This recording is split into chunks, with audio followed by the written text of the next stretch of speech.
Hi, it's John. Welcome to my channel EV Intuition, where I'm helping you understand about electric vehicles.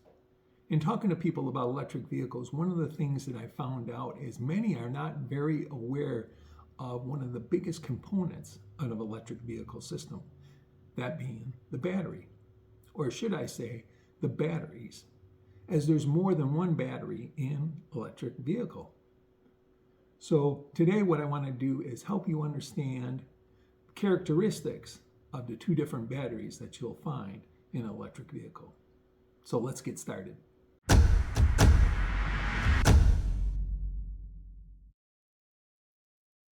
Before I begin, I want to mention to you that if you like the content of my videos, please subscribe to my channel and give me a like, or send me any comments that you have. Today we're talking about electric vehicle batteries. And in fact, many people that I've talked to that have gotten electric vehicles or are thinking about electric vehicles aren't aware that there are actually two different batteries in an electric vehicle. And those turn out to be the high voltage battery and the low voltage battery. Now, somebody might want to say, well, why should we need two different batteries? Good question. First of all, the important thing to know is that the high voltage battery is the main battery. That's the big battery that sits underneath the passenger compartment and really drives the vehicle, drives the electric motors, and also the HVAC system.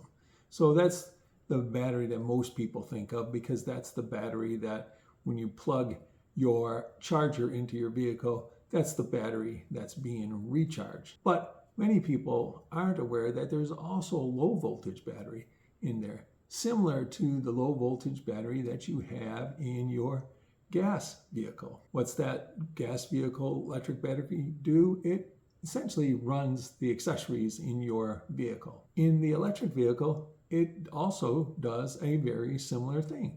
It runs the accessories of your vehicle. So many of the accessories are compatible with that low voltage. Keep in mind that the high voltage battery runs in hundreds of volts, and so the accessories in your car are really made to work with low voltages. So a low voltage battery fits that very well. But you still might ask, well, why can't you just use a portion of the voltage or step down the voltage from the high to the low? And that's also a good question. And the key is that there are times when the high voltage portion of the vehicle needs to be switched off. And that's typically done really when you're done using the vehicle or when you get in an accident. You don't want the high voltage to be effectively on. The nice thing that having a low voltage battery does is give you the capability to kind of switch the high voltage battery on or off. So that's an important part that low voltage battery plays in the operation of your electric vehicle. Now let's talk a little more about the high voltage battery within your electric vehicle. Now, as I already mentioned, the high voltage battery has typically hundreds of volts associated with it, which draws a big comparison to the low voltage battery. Now, specific electric vehicles differ, and so you got to keep that in mind, that some have 400 volts, some have 800 volts. It depends on your vehicle, but they all have a very high voltage. Now, electric vehicles fall into multiple categories. You have hybrid electric vehicles, which you don't externally charge. You have plug-in hybrids that are a mix of a gas vehicle and electric vehicle, but are externally charged. And then you have fully electric vehicles. The key thing that you'll find is that with the hybrid electric vehicles, where they have a higher voltage battery that is very small, they typically use nickel metal hydride as the battery technology, which has kind of been around for a while. It doesn't have all the great characteristics of lithium ion and is much more reasonable in cost, and that's probably why they use it. But then you have the plug-in hybrids and the all-electric vehicles, and they use what is considered today the state-of-the-art in battery technology as far as rechargeable batteries, lithium-ion batteries. And the nice thing you find about those batteries is that they're very common. So they've been used for many years. People know how to manufacture and use them and make them safe. So that's one of the key things about the high voltage battery, is that it is a lithium ion battery similar to what you have in your cell phone or your laptop or your tablet. Let's talk a little bit more about the low voltage battery, because that's the one that people are not as familiar with in an electric vehicle. Yet it is and performs, as I mentioned, very similar functions as the low voltage battery in your gas vehicle. The key that you have to know is that originally electric vehicles used the same battery technology that you find in the gas vehicle, that being a lead acid battery. We're all familiar with the big heavy battery that we have in the front part of our vehicle, and we replace it every 5 years. I guess Tesla started using that battery, and what they noticed, because they don't use it the same way, they don't use it to power up the starter, which starts the engine. They pretty much used it just for accessories, and what they found out is that that particular battery was not lasting very long, and sometimes only 2 to 4 years.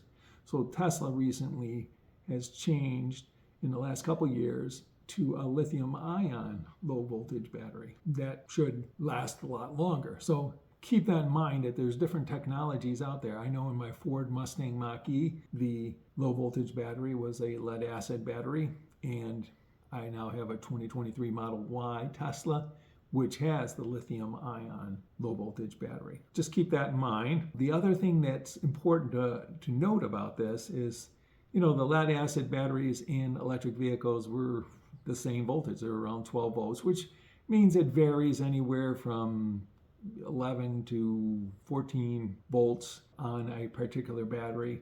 And you use that particular battery sometimes to jumpstart other vehicles. That's one thing that electric vehicles with a lead acid battery could also do. If you find it, a lot of times they're hidden a lot more compared to the gas vehicles. You have to remove another piece of plastic in the front part of the vehicle.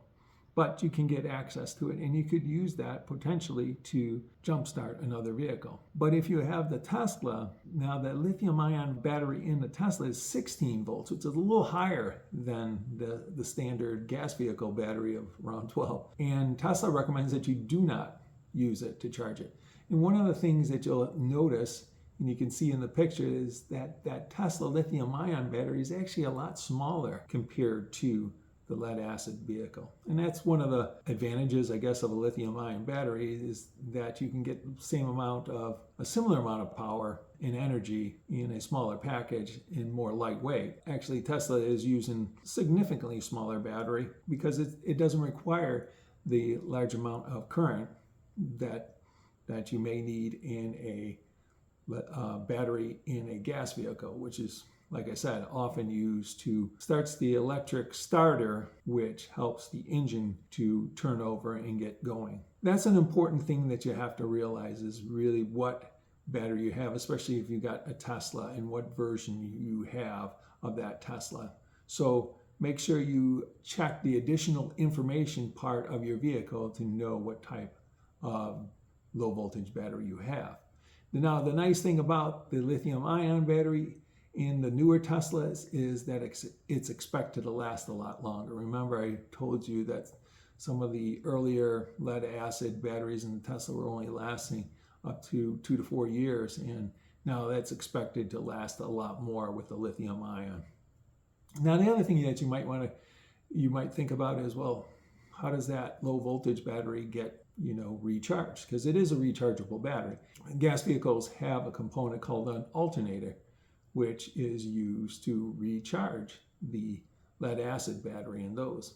Well, in electric vehicles, since there is no alternator, it uses the high voltage from the high voltage battery in conjunction with a DC to DC converter, takes that voltage and drops it to a lower voltage and helps recharge that low voltage battery. That's important to know. So the key thing you got to keep in mind is, if a high voltage battery gets very low in energy, it means it can't recharge the low voltage battery, which is also an important thing that you got to have in order to start your vehicle or run the accessory. So running your high voltage battery very low could impact your low voltage battery. Something to keep in mind. Now, the last thing that I want to talk about is maybe give you a little more background into lithium-ion batteries, because lithium-ion batteries are the main state-of-the-art battery today in the world, but it's a constantly changing field. It's continually being reworked, improved, modified to make it better, cheaper, safer, etc.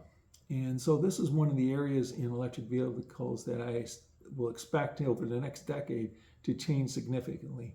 But what I want to share with you is what's the state of the art today. And the key thing is that there's many different technologies or chemistries that go into lithium-ion batteries. And I'm not going to get you too deep into it, just maybe get you familiar with some of the terminology, some of the metals that they may have. Some of them that you'll hear often are like nickel, cobalt, aluminum, or NCA battery. These are found in some Teslas. Or nickel, cobalt, manganese, another battery technology found in some Teslas and other vehicles. And then the latest chemical technology is referred to as lithium iron phosphate. Now, one of the key features of this particular battery is that it's not using the cobalt or the manganese, which tend to be more rare earth minerals and much more expensive, harder to mine, etc. So this holds the promise of a better, more cheaper, more earth-friendly battery. And so those batteries are also out there, commonly referred to as LFP batteries, the F being for iron. Now, the other thing that happens with electric vehicles is they come in many different cell sizes. And I'm showing you a picture of the different sizes of how they make the battery cells in an electric vehicle. In particular, I'm showing you the ones for Tesla. And they have various numbers associated with it, such as the 18650, the 2170, the 4680. And those numbers just refer to the diameter and height of those particular cells. And by packaging those batteries in these different size packages, it gives you additional characteristics of that particular battery. I'm not going to get into specifics of it. I just want to share with you, just in case you hear those types of terminology, what they're actually referring to. I think the key thing that you need to know around lithium-ion batteries is the care for them. Now, there are 3 things that they recommend that you do to make sure your battery has a good long life. And many people ask me, well, what is the life of the battery? And that's still too early to give you definitive information on.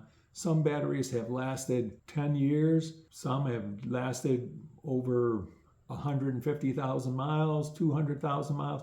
So it really depends, okay, on how you take care of that battery. So here's some tips to increase the longevity of your high voltage battery in your vehicle. And the first thing is minimize extremely warm temperatures, because if you're in a climate such as in the southwest of the United States where it gets extremely warm, temperatures over 100 degrees during the summertime, leaving the car out in those type of temperatures will break down the chemistry of those batteries and is not good for the long-term health of it. So if you can store your vehicle in a environment that's out of the sun or in a more cooler climate, that would be better. The other thing is charge your vehicle per the car manufacturer's recommendation. Now that'll depend typically on the chemistry used, and the big difference is most batteries today, the NCA and the NCM batteries, are typically recommended that you only charge it to 80% in general, unless you're going on a trip. On an occasional time where you got to go on a road trip and you're going to need the full length of the battery, then charge it to 100%. But you don't want to consistently charge it every day to 100%.